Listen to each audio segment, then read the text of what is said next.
नमस्कार विद्यार्थियों, स्वागत है आपका 5G plus education YouTube channel पे। जैसा कि आपने थंबनेल में देख ही लिया होगा, आज हम कक्षा 10 की पुस्तक है जो क्षितिज उसको शुरू करने जा रहे हैं और आज हम पहला पाठ पढ़ेंगे सूरदास। मैं आपको बता दूं कि जो भी अपने पढ़ने जा रहे हैं वो इस वर्ष के नवीनतम सिलेबस के आधार पे होगा और इसमें साथ साथ हम व्याख्या के साथ साथ प्रश्नोत्तर भी उसी पद के वहीं पे पढ़ेंगे। एक नया तरीका होगा जो आपको खास पसंद आएगा और मेरा मानना है इस तरीके से आप पढ़ेंगे और थोड़ा अभ्यास करेंगे तो आपके जो ईयरली और हाफ ईयरली परीक्षा है उसमें मार्क्स बहुत अच्छे आएंगे। तो शुरुआत करते हैं सूरदास जी के जीवन परिचय से। जीवन परिचय उतना नहीं पूछा जाता जितना कि साहित्यिक परिचय पूछा जाता है, तो हम दोनों ही थोड़ा थोड़ा पढ़ेंगे। तो सबसे पहले आपको पता ही है कि सूरदास जी का जन्म है वो 1478 में मथुरा के निकट एक रोनकता या रेणुका ग्राम है वहाँ पे हुआ था, जबकि दूसरी मान्यता के अनुसार इनका जन्म दिल्ली के पास में एक सीही ग्राम है वहाँ पर भी माना जाता है। और सबसे महत्वपूर्ण है, आपके ऑब्जेक्टिव टाइप में एक नंबर का प्रश्न पूछा जा सकता है कि सूरदास जी के गुरुजी का क्या नाम था, तो महाप्रभु वल्लभाचार्य के शिष्य थे सूरदास जी। अष्टछाप के कवियों में सर्वाधिक प्रसिद्ध यानी इनके गुरुजी के 8 शिष्य थे, उनमें सबसे महत्वपूर्ण थे जिन पर वल्लभाचार्य ने अपनी छाप लगाई शिष्यों पे, उनको अष्टछाप कहा जाता है और जिनमें सर्वाधिक प्रसिद्ध है वो सूरदास जी है। तो ये मथुरा और वृंदावन के बीच गऊ घाट पे रहते थे और श्रीनाथ जी के मंदिर में भजन कीर्तन करते थे। सन 1583 में पारसोली में उनका निधन हुआ।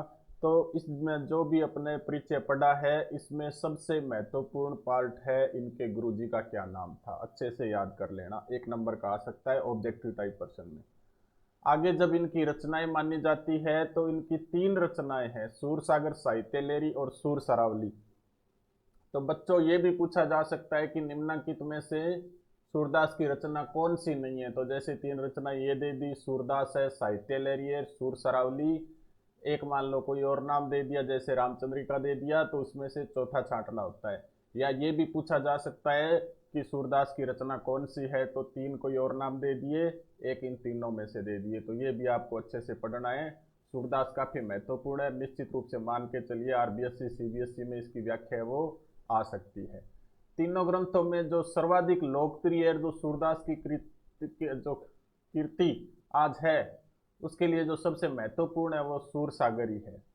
उनकी भाषा की बात करें तो 1 नंबर का प्रश्न ये भी यहाँ से भी उठता है, जो जो मैं निशान लगाता जाऊँ उनको आप विशेष रूप से पढ़ लेना।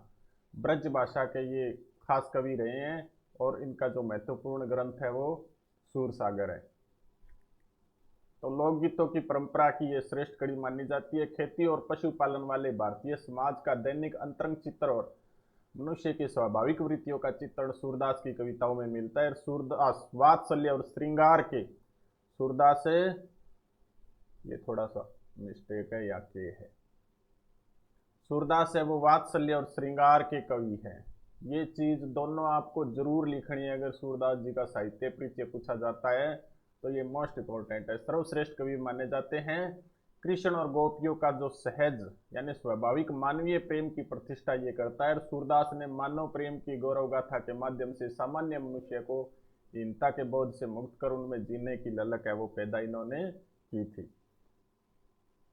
अब जो अपने आज पढ़ रहे हैं वो यहाँ सूरदास के जो सूर सागर के ब्रह्मर गीत सार से 4 पद लिए गए हैं जो आपके सिलेबस में कक्षा 10 के। कृष्ण ने मथुरा जाने के बाद स्वयं न लौटकर उद्धव के जरिए गोपियों के पास जो योग संदेश भेजा था, उद्धव ने निर्गुण ब्रह्म और योग का उपदेश देकर गोपियों की वीर वेदना को शांत करने का प्रयास किया, लेकिन गोपियां ज्ञान मार्ग की बजाय प्रेम मार्ग को पसंद करती थी। इस कारण उद्धव का शुष्क संदेश पसंद उनको नहीं आता है। तभी वहां एक भंवरा आ पहुंचता है, यहीं से ब्रह्मर गीत का प्रारंभ होता है। गोपियों ने ब्रह्मर के बहाने उद्धव पर व्यंग्य बाण भी छोड़े हैं। तो ये था सूरदास जी का परिचय। अब हम अगले पार्ट में पढ़ेंगे जो अपना पहला पद है जो आपके सिलेबस में आता है।